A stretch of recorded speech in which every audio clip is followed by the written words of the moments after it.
Welcome to the AICPA Town Hall series, your resource for the latest news and updates on pressing issues facing the accounting profession. Welcome to the AICPA Town Hall. I'm Melanie Lauridsen, your host for today, August 6th, 2026. So we are nearing the end of the summer, which means for those in tax practice, you will start preparing for the September 15th and October 15th deadlines. Now, as always, we have a packed agenda, and we will cover quite a bit of things to help you prepare as we go into the filing season. Also, in the DC studio, I have the A-team, and I'm very excited to host them. But before we jump into our agenda, I do want to connect with Mark to cover the CPA Trust Brand Awareness Campaign. Share with us your thoughts. Thanks, Melanie. Yeah. And just to hi, everybody. Good to be back on a town hall. We are joined today. We'll have Mark Peterson join a little bit.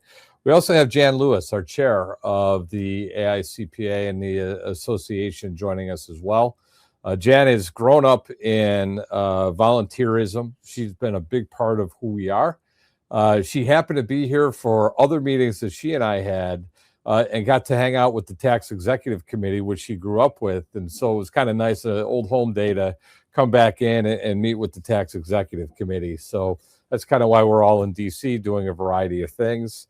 So I want to thank everyone for joining us today. We have a number of people on vacation, which is why you're stuck with me. So that said, let's get into it. You know, you mentioned the trust campaign, and I love the fact that we're playing the commercial before the town hall starts. And so this slide here talks about the campaign that we did, and we started to plan this towards the end of last year, and we propped up that commercial that you did see. We actually had a number of cable buys that we did with this. We ran it nationally. We thought originally we were only going to do it in DC. We ran it nationally.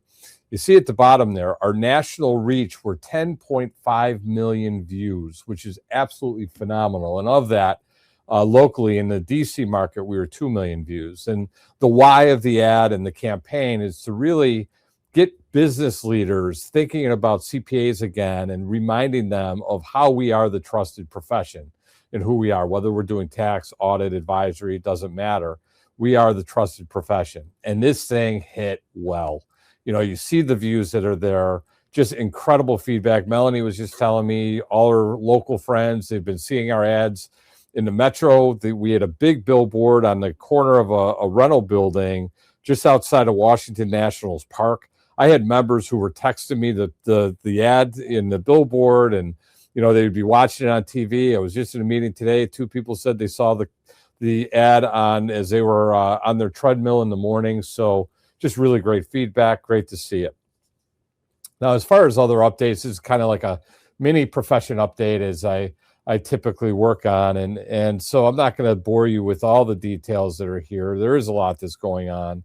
I know Melanie is going to talk quite a bit about the IRS in a variety of issues and ways. Mark has some legislative items around that, some state-related items that Mark and I were meeting with Jan on over the last couple of days that we've really stayed on top of. And, you know, we've talked about deregulation in the past.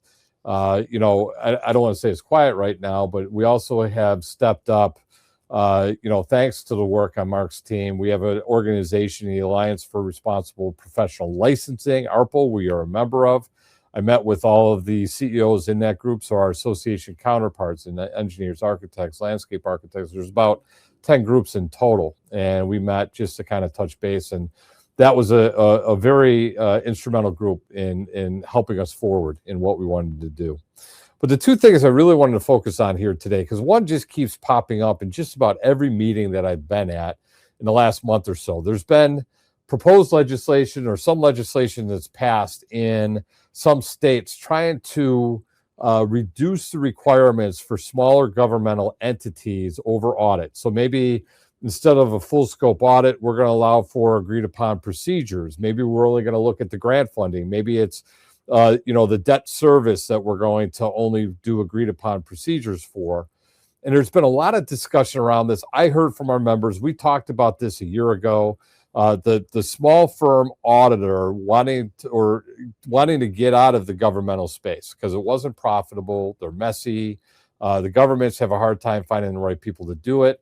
The financial reporting in governments is complicated versus what we have in regular GAAP when you put the GASB spin on it. And we have a variety of discussions around that.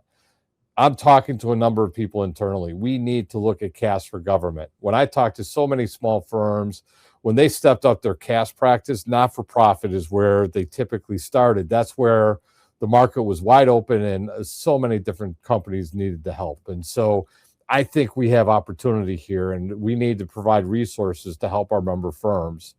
One of the things is I did a little bit of research on this. There was some CFO in government community, and they were talking about two different types of ERP systems that they're using, one of which is Sage Intacct, which we've talked a lot about. I moved the association that I ran before I came back to the AICPA. I put them on Sage Intacct, huge fan of it. And that's being used in the governments. It's just a great software for departmentalization. And I think it could do the funds in a much different way. So I do think we have opportunity here.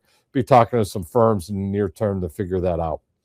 And then finally, pipeline. You see pipeline there on the bottom left. I wanted to finish up with that. If we go to the next slide, Melanie, we have spring 2026 enrollments. You see here, the numbers have continued to climb since 2021. We kind of had this dip, and now everything's coming back to pre-2020 numbers. So very encouraging that we are seeing an increase over the last 2 years in enrollments in four-year programs and in master's programs. Now, that said, and I talked about some of the state-related items that have happened. We've added an additional pathway. We're now up to, I think, 45 jurisdictions that have since passed.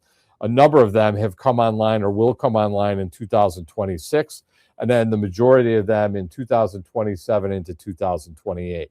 So if we think about what our talent pipeline looks like coming into the profession, it's going to be the most number of students that we've seen in a really long time, because we have the bachelor's plus 2 kids plus the 150 and master's kids all kind of coming out at the same time. So some students have decided they're going to get out at the bachelor's. And so that said, we're going to have incredible opportunity, and I think a responsibility as a profession to get these kids hired up. We don't need them going back into school saying there's no jobs out there for accountants. We need to make sure that we continue down that path. And so it is something we're working on. We've talked to a number of schools. It's just a great opportunity for me, I believe, in small firms and firms that have kind of given up on campus recruiting because there just never seemed to be anything available. I'm telling you that availability is there now. If you're in business and industry, same thing. So I think we have a unique opportunity here this year to really take advantage of it.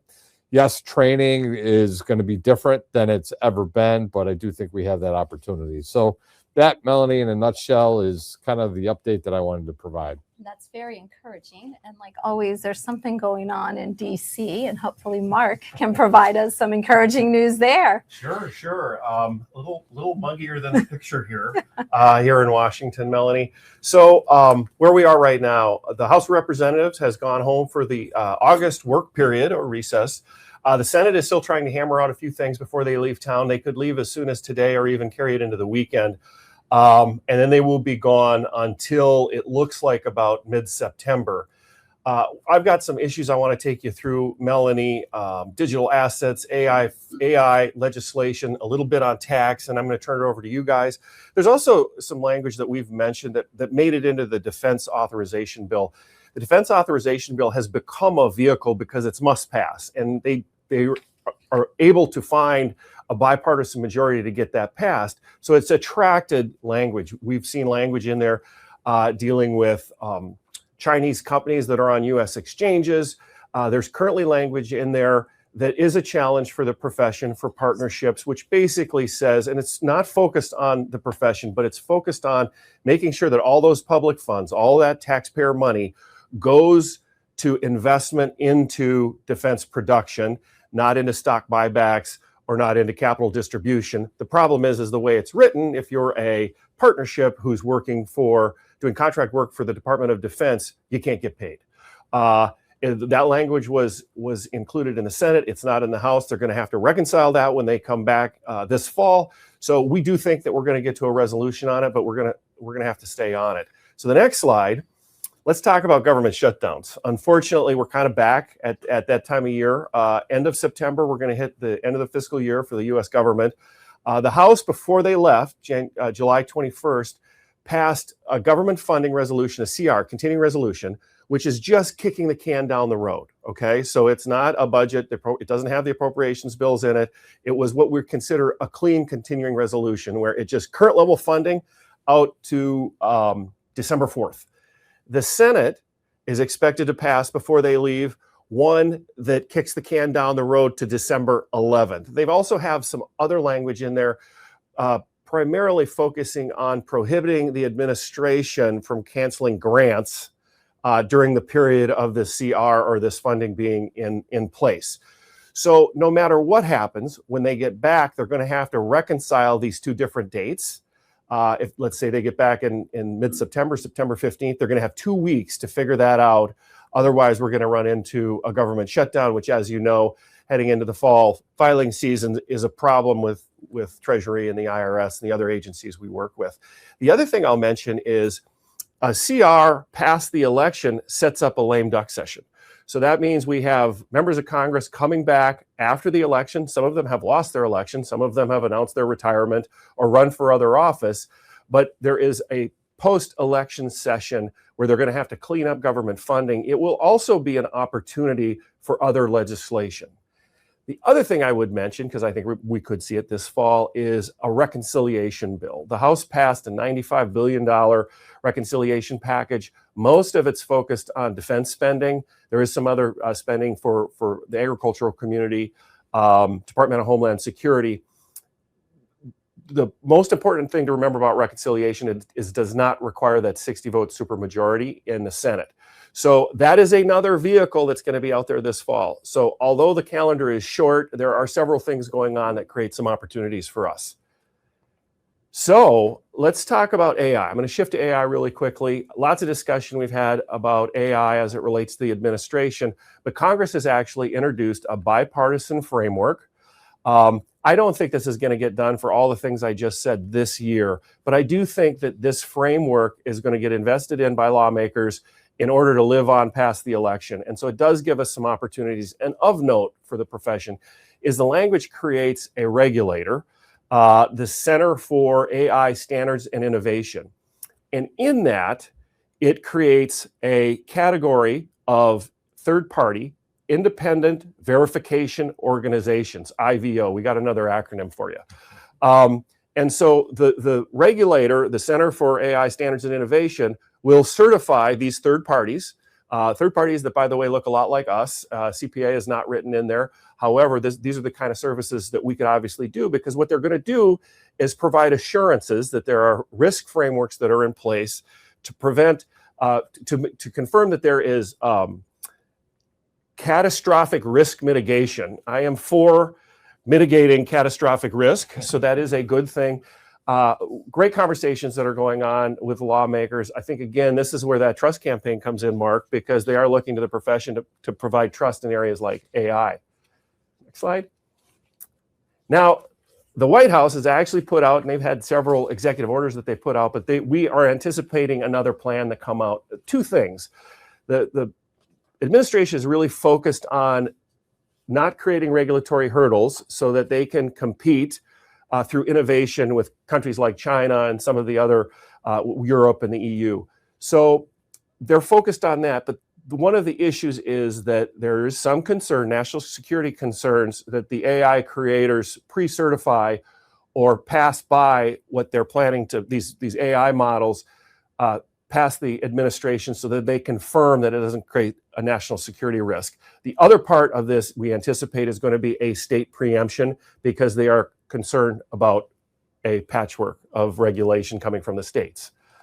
So what that means is, next slide, is the states are going to have a patchwork of legislation and regulation. So we've seen California introduce legislation that creates a similar framework to the legislation that I mentioned. Illinois has passed audit requirements. We are having conversations related to standards in many of these states. So if they are going to move forward with legislation, we are giving them the language so that we can try and meet those expectations. Next slide. All right, on crypto, we had the Genius Act. There were provisions in the Genius Act that called for a audit, a review of the financial statements, proof of reserves. This is kind of phase 2 of the Genius Act as it relates to crypto. It's called Clarity, and what it is about the regulation of crypto. And so really it's dividing up digital commodities and digital securities between the CFTC and the SEC. Part of it, though, is also some language that we've been working on. We hope it gets included in the final package that would give us some clarifications around controls language. So we're trying to get that in. This has passed the House. There are threats in the Senate that they're going to get this done before they storm out of town.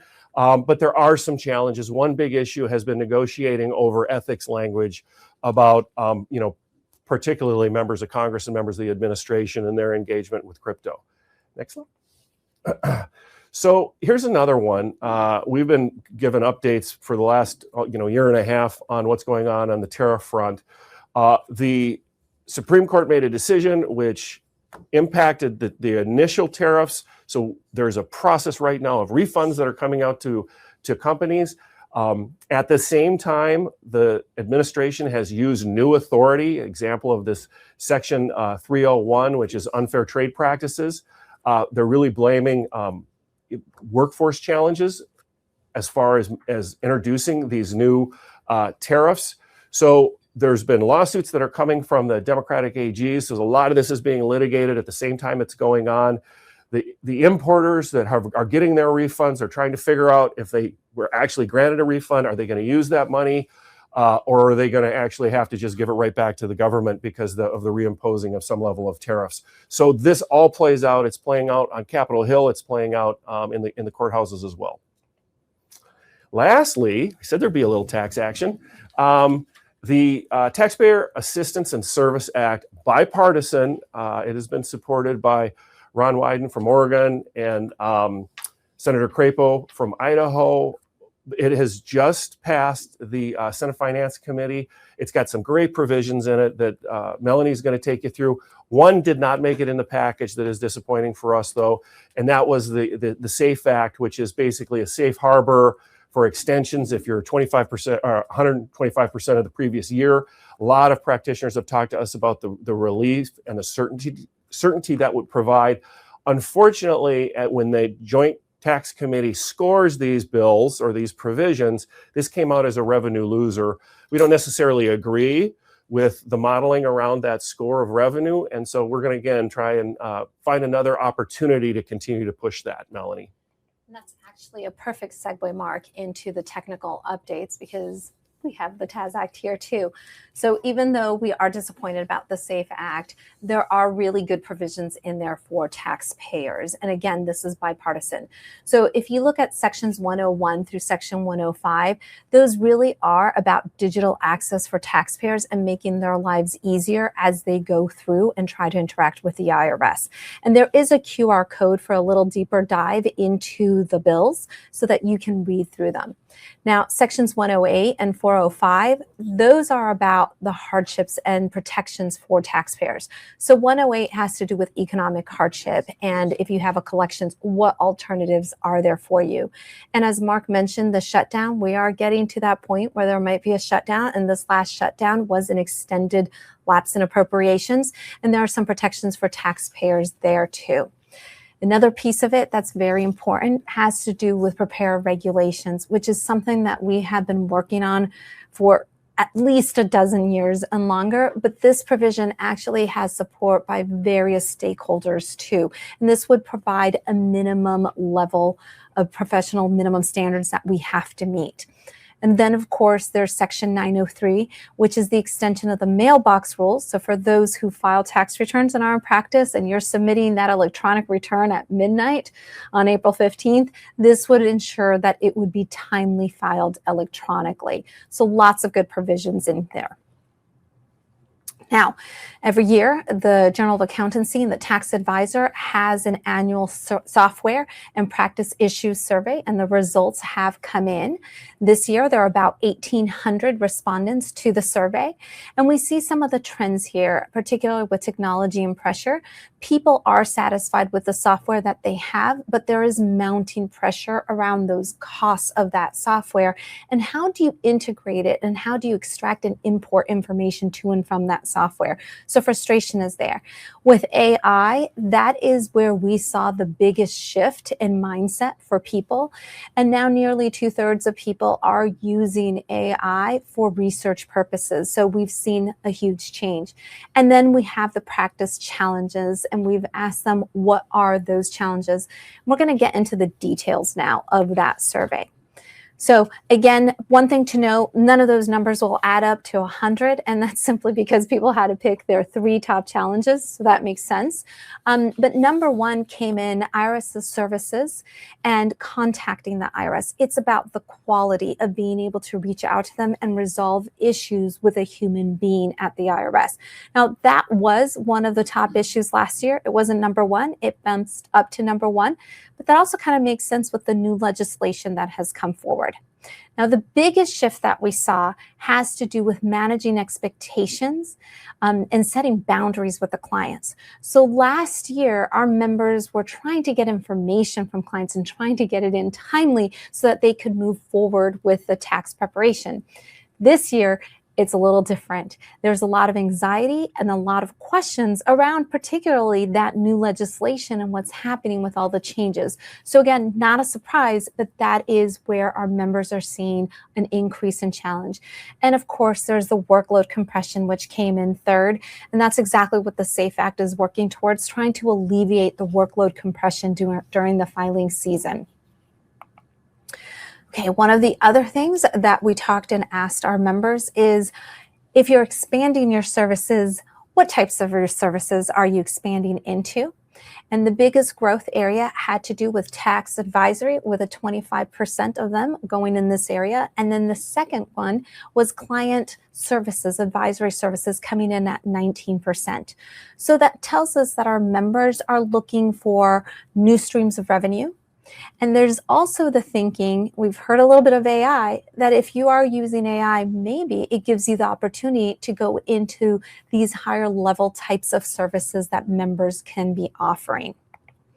Now, like I said, AI is a topic of conversation, and we asked people, are you using AI? And 70% of the people said yes, they are. What was interesting is the number of people who are not using AI and have no intentions of implementing it into their practice. That's at 16%. So that number is much smaller than what it was last year. So last year it was more of a conversation around, should we use AI? Is it something that we should consider? Now it's more of, how do we use it? Which leads us to our next slide of how we use it. How do we incorporate it into our practice? So number 1, and it's a big distinguishment here, we're using 65% of people say it's for tax research. So that means it's low risk, high return value with AI that they're using it, but they're also using it to fine-tune communications. And only 13% of members are using it for tax preparation, which of course that brings a wealth of questions from members, because this is a gray area that we are all entering, and it's very fluid, and we're trying to get definition around it. So on June 24th, the IRS did issue an informal guidance alert about AI. And what it said is, yes, you can use AI, and they talked about how it integrates with Circular 230. Now, ultimately, if you use AI, you are still held responsible. That liability is still on you. That has not changed. You need to do your due diligence. You need to show competence, and there needs to be oversight with this. Now, a lot of people have also asked, well, with AI, how does 7216 disclosures come into play? And that comes in from the tax preparation side of it. If you're inputting clients' data and you have an AI, even if it's closely held within the firm or practice, Could your coworker access that same data? So therefore, do you need that 7216 disclosure? You know what? The IRS has not provided guidance on that, and that is something we are working with guidance on the IRS. But we've also seen some of the language that alert came forward with, which has created a couple of issues and concerns with that, which I do have Mark Koziel beside me here that he's experienced it on the front lines. So Mark, I'd like for you to share a couple of thoughts of what you've seen from the members. I had a couple of members reach out to me about this because they said, what do we do with this? I said, well, first and foremost, it's not authoritative, right? Correct. What this tends to be, to me, maybe it's overstepping a little bit. It feels more like an opinion that does a statement in fact. However, that said, you've had Eva Simpson on here, you've had Lisa Simpson on here. They've talked a lot about transforming your practice, building the new business model. We talk a lot about value pricing. In my 5 years that I left AICPA to run a firm association, we worked with all of our firms about getting into 3-tier pricing, good, better, best, in value, sticking with that hard number versus saying it's hours times rate. If we did hours times rate, is this accurate to say that it should be a reasonable fee? The problem with the hours times rate thing, and Jan, I don't know how you feel about this, but hours times rate has been developed for probably 50 years. And the theory behind the rate was a third, right? It was a third for payroll, a third for overhead, and a third for profit to the partners. Those numbers have changed. Yeah. And what does the investment in AI look like? What are the investment in training that we have to do to our team that's going to be very different? So to use a rate that is based on an old model of thinking is part of the challenge that we have with this. So a great opportunity, and I got rid of rate times hour a long time ago when I was in practice, and we were doing value pricing with our client. And you all have, and there's some level of risk. We have our Aon folks joining us today. There's some level of risk and liability that comes with a tax return that also should be in there. That's right. So there's a variety of things. I do think you could value price. You could even 3-tier price. Standard tax return here. I used to say when I was in practice, we started a wealth management division in our firm, and so then we started to talk to our clients differently about the tax return, much like our competitors were talking. The big houses, Edward Jones and the like. They're all saying, "Look, we'll throw the tax return in." It was the same thing for us. You know what? Give us 100 basis points to manage your entire portfolio, versus saying no, only charge 80 basis points. No, we'll charge 100, and we're just going to lump it all in there. Your tax returns included, everything else. And if we start to bundle and package, you said research was the number one thing. How do we turn research into client proactivity, right? And I think there's a lot of opportunity for us to think differently on what we can package in there, because it's not going to be about just completing the tax return. We need to bundle the other advisory pieces in as well. And there's other costs associated with Well, it. exactly. I think as tax practitioners, we had all of those same thoughts, Mark. When we first saw this come out, you first get scared by it. What is OPR telling us? Are they telling us how do we bill for our services? But you're exactly right. We have training costs. We have the cost of software. We have a lot of costs associated with using AI. In our opinion, value pricing is perfectly acceptable. And I think that's what the AICPA, I think that's what we really need to do, is we just need to make sure OPR is not coming down too hard on this. We see their point, but in reality, we know that AI generated work is valuable to our client, and that value, however it is performed by AI or by the profession, has a cost and it has a benefit, and we need to bill for that service based on the value provided. Absolutely. And we're actually working with the IRS in order to provide clarifying language and also FAQs around it, because value pricing is something that is just part of business, and you have to be able even to include the liability that you're taking That's on right. as you go through all of this. That's right. That's right. So here on the slide, we have some wonderful resources for you. Again, it is a fluid situation that is changing as we develop more resources, but also as we get more guidance coming in. So please take a look at the resources available. Now on to round robin, just real quickly, international proposed regulations on the 1 month deferral has come out. We are expecting quite a bit more regulations coming out in the international area towards the end of the summer to be finalized also at the beginning of the year.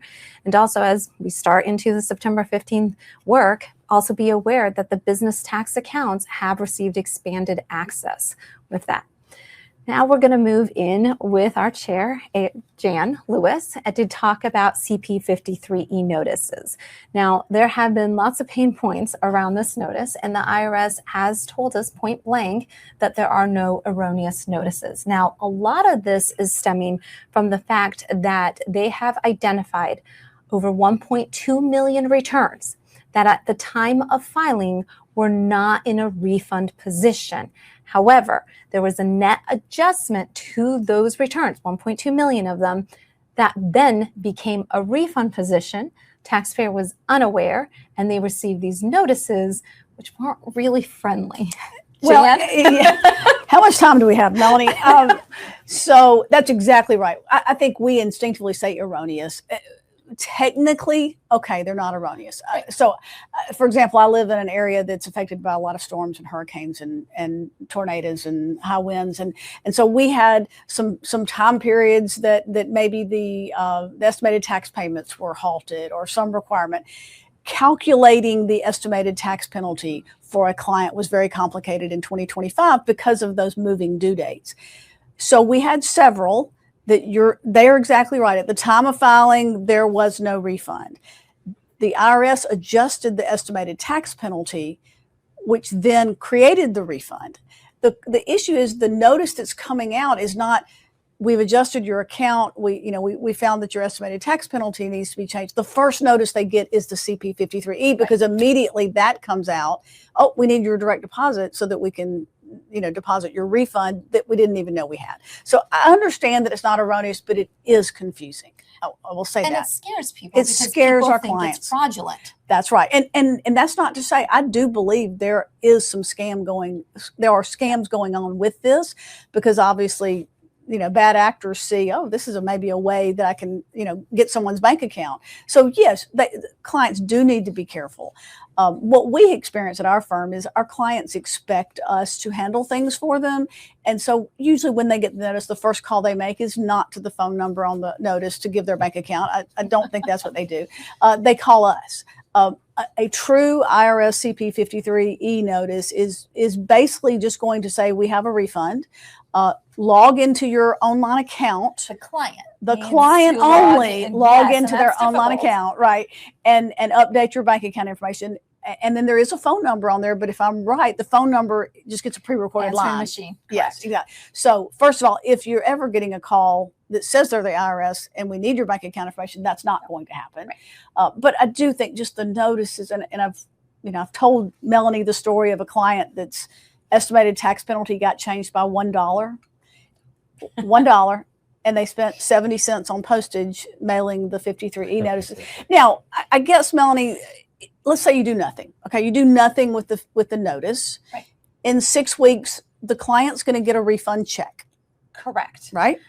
They're going to get the refund check because, quite frankly, at the 6-week mark would be when the IRS needs to start paying interest on those refunds. And so they are going to cut the check regardless. Okay. Now, one of the things to take note, there's mainly 3 types of returns that are being targeted. Well, maybe a 4th one.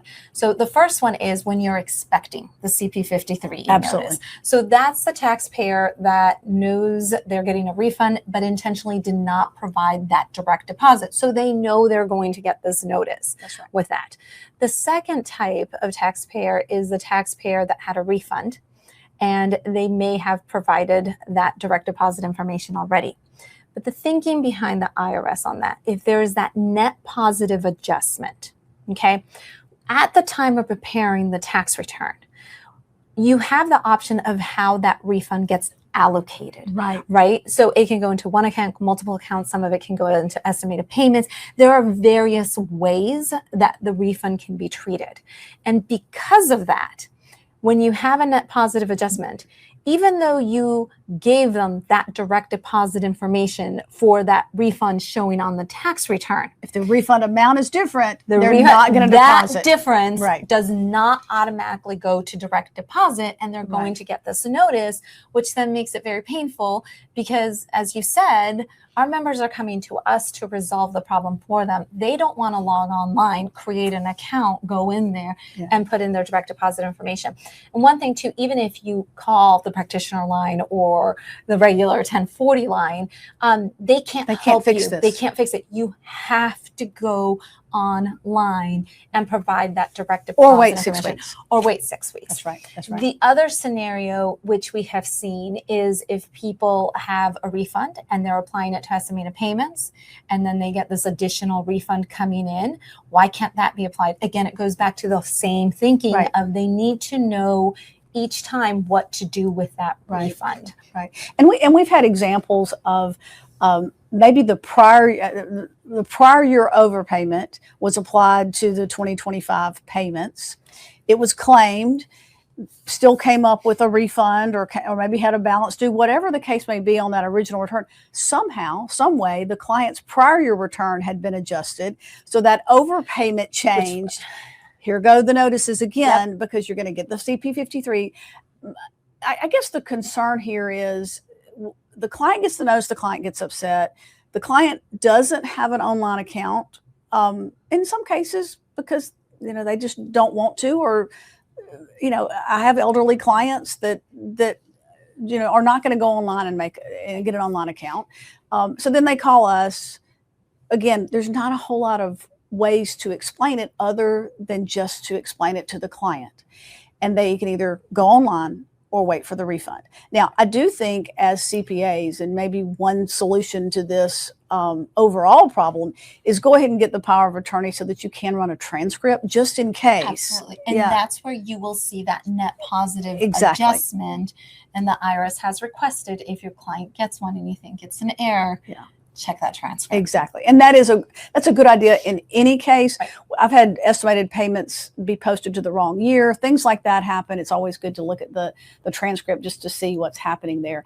The IRS, I know on your slide, Melanie, you have, the IRS came out first off with their frequently asked questions. Yes. Which most are things that we know. I remember one that I had forgotten, which was I file a lot of tax returns for wealthy taxpayers who have children with investment accounts, and the refund has to go into that child's account, not to the parent's account. They reminded us of that. So that reminded us of that. But I think the FAQs were helpful. But I think even more helpful to our members is to see. I think we've written 2 comment letters. I know one recently, and didn't we write one way back when about modernizing payments? Yeah. So we're on this. We're trying to help. I think our members just need to understand you're not alone. Yes. As long as you understand what's happening, generally speaking, you can explain it to your client, and they accept it a lot more than if you immediately say, "Well, I don't know what's going on," and you feel lost and you don't know where to go. Right. So the IRS, the first tranche of notices, didn't even mention there was a net positive adjustment. It didn't state anything. And that's where a lot of people started to think it was fraudulent, because it's all of a sudden, give us your direct deposit information, and some people might be in a knowing position originally and like, what? Why would you do this? Or I gave you my direct deposit information. Right. So we have talked with the IRS at length about this, and we actually were some of the first to bring this issue as a systemic issue to the IRS originally. They hadn't realized what was going on. And they have decided for their next tranche of CP53E notices that the notice will be revamped. It will provide a little bit more information as to what's going on and what could be the cause of it. So that is helpful. And we did put together a comment letter where we do provide suggestions to make this easier as we move forward. So for example, if you have an exception, than just be able to document it on the 1040 Exactly. and not get that notice, which I know, and I've had many conversations with Mark too, and you, it's that initial notice that gets triggered without reason or cause. Right. And there isn't a lot of clear language around it. And I'm going to share one story that isn't the CP53E notice, but it's similar in that a member called me up because they got a notice for a frivolous claim on the return, and it was saying that you could get a penalty for $5,000. And so we sent But that's it. But that's No it. details. No other details, Right. no other information. And we sent it off to the IRS, and the IRS literally came back to me and said, why would you think this is fraudulent? Our phone number's there, and you can pull this information. And it's really frustrating to explain to them, like, there is no reason. I'm getting this out of the blue, and we don't think there's a frivolous claim Right. on this. So we are, and we've heard, you guys have probably heard from Mark talking about trying to partner with the IRS, trying to improve and Yes. transform the IRS. And this is an area where we are working with the IRS on these notices. So it's great from the IRS's perspective that the CP53E notices, so far, none of them have been erroneous, but the confusion around it, the Right. language around it, there is so much that we can do Right. to be able to work with the IRS and help them through this process. And that's not to mention, as you mentioned, the exceptions, the unbanked population, Yes. the poor folks that don't have CPAs that get this and they didn't put their direct deposit because they don't have a bank account. They're waiting even longer to get their refund Right. than they would have to if they could have just checked a box on the return originally. Just So, additional hardship. yes, we're looking out for our members, we're looking out for CPAs, we're looking out for our clients. But again, some of this is just common sense that we're trying to get. Right. So on this slide, like Jan said, we have a QR code for the comment letter on how to improve the process. We also have resources available around it. And then, of course, the IRS has their FAQs with a list of questions that can be answered through them. So they are getting better. Okay. With this, it takes us on to risk considerations as we head into the filing season. And I'm very happy to introduce both Sarah Ference, which is a risk control director for CNA. And we also have Nicole Graham, which is a risk consultant for Aon. And they've previously been on the town hall, and they have a wealth of knowledge to guide people and to give advice around risk and the mitigation that we can go through this. Now, as we jump in to client risk taking, I do have to tell a story. There has been a lot of changes in the environment that we've seen. We've seen the IRS reduce their workforce. We have heard announcements that enforcement isn't their top priority. And there's, I would say, a little bit of a misconception on what people can or cannot do on tax returns.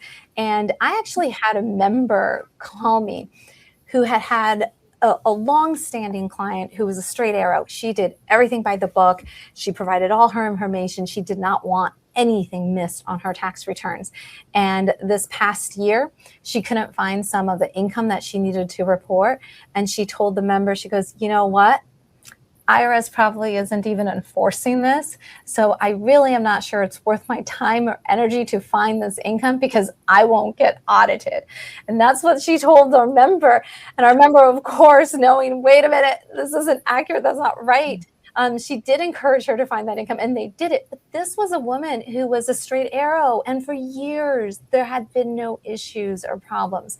So Sarah, Nicole, I turn it to you guys. What are you guys seeing? What is coming across your desks? Yeah, well, when you shared that story with us, I was also surprised a little bit. But if this taxpayer client was thinking that, you know, she could roll the audit dice and maybe omit this income, what are other taxpayer clients thinking that maybe have a bit higher level of risk taking just naturally? And that concerns me. But, you know, I think just in terms of a firm's liability, remember that regardless of the agency resources, the enforcement environment, any public comments, the CPA's responsibilities remain the same. Like the general standards and the obligations in the general standards to protect the public interest, to act with integrity, those always exist. And they're probably even more important when we have an environment where clients, maybe, you know, whether it's a tax return position, whether it's a revenue recognition position, they might be more inclined to take on more risk without the potential fear of getting caught. But that doesn't change anything for the CPAs, and the liability is still there. So I think it's important to consider that even a client's kind of short-term risk-taking, decision-making process may be there. That does create some potential longer-term exposure for the CPA, because if, let's play this out for an example. Let's say this client that of the member that Melanie spoke with omitted their income, the return was filed, the IRS came and audited that taxpayer, penalized the taxpayer. The taxpayer could turn around to the CPA and say, well, you should have told me that I should have included that income, or you should have warned me that the IRS could disagree and and assess penalties and interest. And now I'm going to blame you, my CPA, for those penalties and interest and so forth. So I think it's always important just to always keep our risk management hats on. And if there is a client like this one member had, that had, was potentially trying to skirt the line there, it's important to remind them of the risks of that position and what might happen. And of course, this is risk management, so we're going to say do that in writing. That way, that if the position doesn't turn out the way the client wanted to, then you can point to that piece of documentation and say, look, I advised you that this could happen, client. It did. You accepted that risk when you took that position. I would also say that if the position is so egregious and you can't sign the return, or if it's way too borderline, or it just doesn't match with your own risk tolerance, is that the client that you really want to continue with? And what does that say about their integrity? Because if they're trying to roll the dice on one item, what are other items they might be rolling the dice on? That's great. And on this slide, you have some good resources too around, risk taking for the clients. Now, on to the next slide. It feels like AI has been a theme for every single session that we have. I mean, obviously, this is, like I said, a fluid situation, and things are moving in this area. Sarah, can you tell me how this could potentially impact auditors? Well, and I came from practice, and I was an auditor myself, and we've always had a responsibility to evaluate a client's evidence for relevance and reliability and so forth. And we've always had the responsibilities to evaluate that documentation and make sure it's legit before we can rely upon it. And the use of AI and the introduction of AI and the sophistication of AI just might make that job all the harder. So I think when there's a potential risk, and we see claims against auditors for failure to detect theft or fraud, so it just heightens that risk when the sophistication of potential fraudulent evidence is increased. Nicole, your thoughts? So, on AI, it's becoming more convincing, right? It's helping, scammers, hone their craft. It's really lowered the competence threshold for these scammers. Anyone with an iPhone can now create convincing deepfakes or invoices that look identical to the actual invoices that you see. So falling for these schemes really carry liability. It's one of the unfortunate situations where you, the victim, are then, also being held accountable for someone else's bad acts. So some of the things that firms can do at an organizational level is invest in AI detection technology. Some of these can be built into applications like Zoom, where it can alert you to different, there's inconsistencies, or there are things where you can check the connection to make sure it's coming from a geographical location that is expected. If you have a client that is in Illinois and all of the sudden the connections are coming from a foreign country, that could trigger an alert. So something like that. But also, it's really important to have internal controls on authorizing major transactions. And you should know your firm's internal controls, but you also need to know your client's internal controls. You want to know who can initiate and approve transactions. You want to know how requests should be made.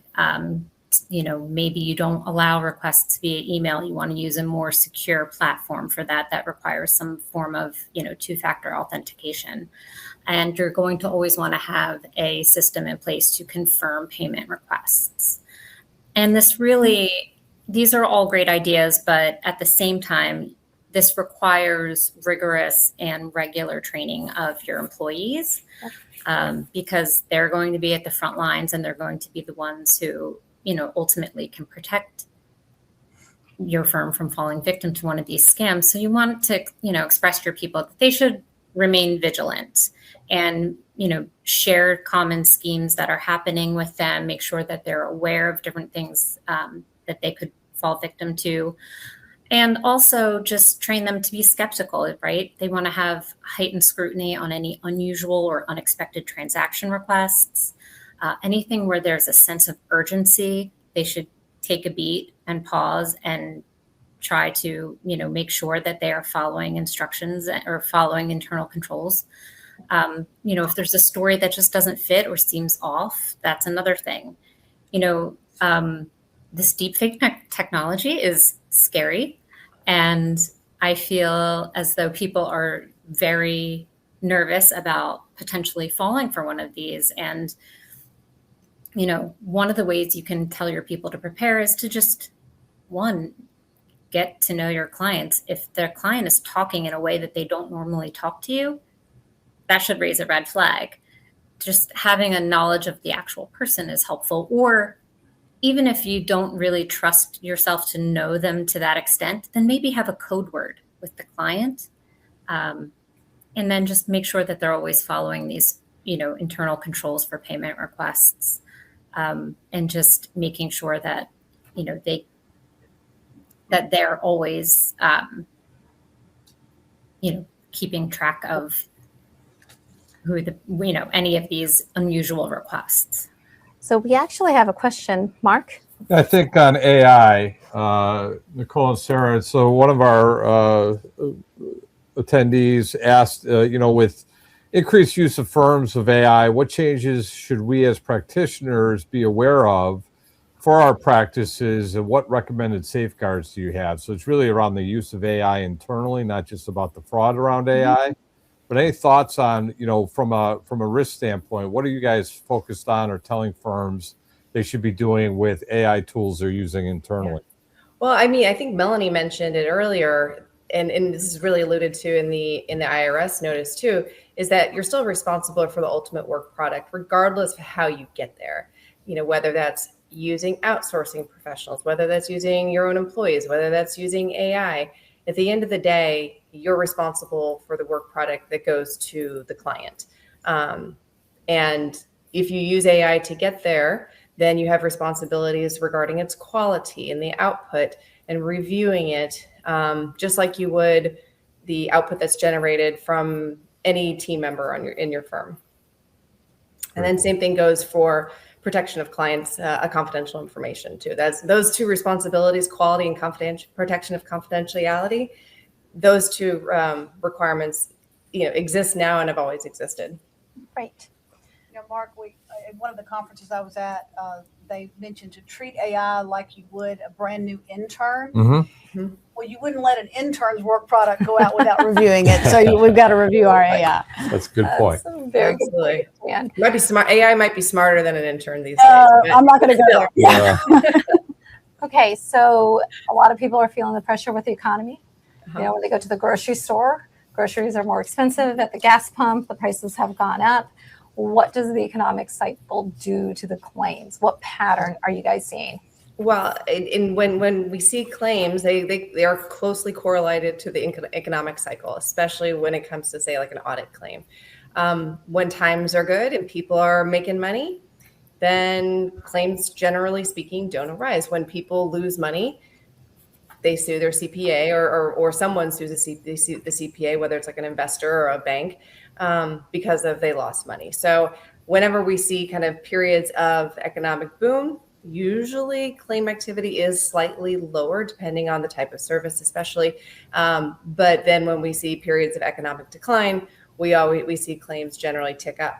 And that's important to just understand, because when, the claim doesn't always occur right after the error does, or the asserted error. Sometimes claims can arise several years after the fact, but then your documentation is done, the services have been delivered, and what you have to defend yourself is something you did 3 years ago.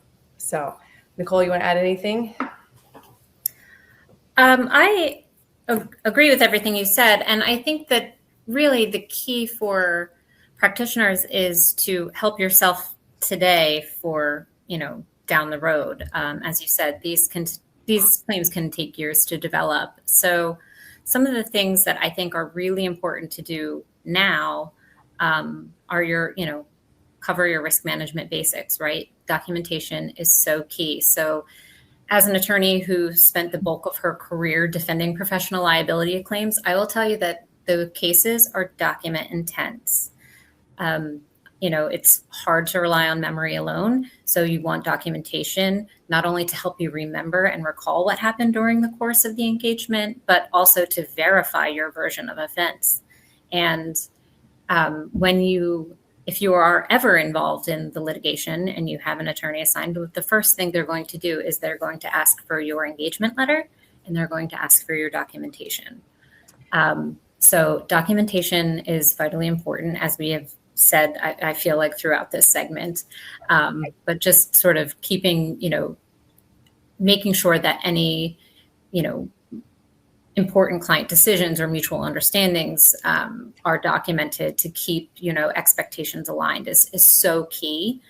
And that can be as easy as a follow-up email following a call or a meeting. I mean, just having something to document that what was discussed, what was said is so important and helps so much during the life of the litigation later on.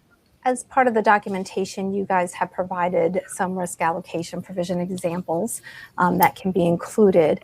And also on this slide, I love how organized this is. It kind of pulls together some tried and true risk mitigation reminders that people should be doing across the board. They are the same, they are consistent in any type of work that you're taking on.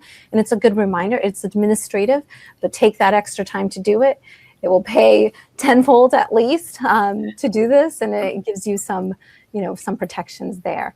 And Melanie, if I can add one thing on the risk allocation provisions, the asterisk, for use of them is that you can only use them where they will not violate or impair your independence. So public company audits, financial institution audits, typically you cannot use loss limiting provisions in your engagement letter.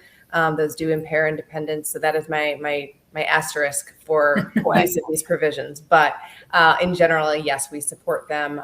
They do help us, bring down some of the alleged damages. So, well, thank you. And we will have to have you on again. Like I said, you guys are a wealth of knowledge for our members. Now, we do have some other resources. On September 24th, CPA.com has a webinar to talk about adapting in this environment. And there are some trends for some slower firms. We have Pascal Finette that will be on, and of course, Michael Cerami. We also have some summer reading. I know my kids have assignments for school, and if you have some time, there's a variety of general accountancy highlights that you can take on and read through them. So with that, we're going to go into open forum, and I have a question for you, Mark Peterson, that I saw. There was a question that came in around the SSTVs and what's going on with that, and is there any movement? Well, we're having lots of conversation on the SSTVs. I mean, fundamentally, we feel it's an unfair list.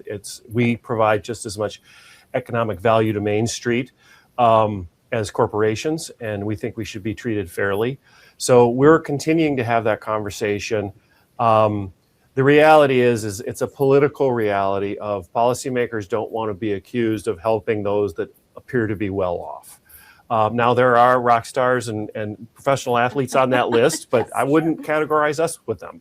And so we're continuing to educate. We're fighting for fairness. When there is an opportunity, we are trying to kind of nip around the edges on it, but it's an ongoing debate. But there's a score to that. There is a huge score. And that's the problem. Because where else is it going to come from? Right.